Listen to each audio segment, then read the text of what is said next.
So this is a pretension load to the bottom of your foot.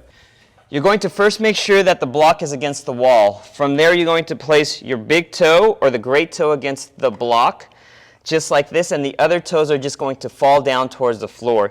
You're going to try to make sure that the ball of the great toe is close to the corner as much as possible. As you hold that position, you're going to shift your knee in or out, trying to feel more load and more tension at the bottom part of your foot. Once you reach a good tension, which I feel more tension when my knee is going inward, I'm going to hold that position, and then I'm just going to lunge slightly forward and come out of it, and trying to see where I feel more load. I feel the most load when I'm lunging slightly forward, and right there I feel a lot of load. I'm going to hold that position. The last thing I can do is I can actually rotate my torso. So I'm going to rotate towards my left, and then I'm going to rotate towards my right. You can't see it, but my other arm is actually against the wall as I'm rotating.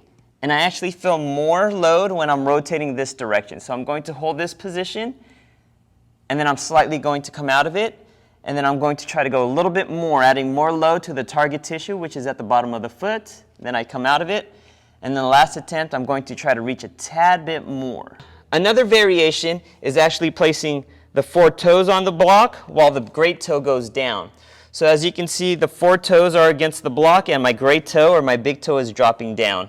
I'm going to try to hold that position, and we're going to do the exact same steps. So what I'm going to do is let this knee go inward and go outward, trying to feel more tension into the bottom of my foot. I actually feel more when I'm going outward, so I'm going to hold that position.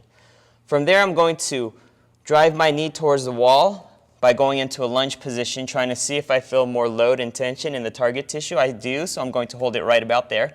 Last thing I'm going to do is I'm going to rotate my torso. So I'm going to rotate towards my left, and then I'm going to rotate towards the opposite side, trying to see where I feel more load. I actually feel more load when I'm turning this direction, so I'm going to hold this position, slightly come out of it, and then go back into it a little bit further. You can't see, but my other arm is up against the wall, so it's holding and supporting some of my weight. Coming out of that rotation, and then I'll go one last time and hold that position.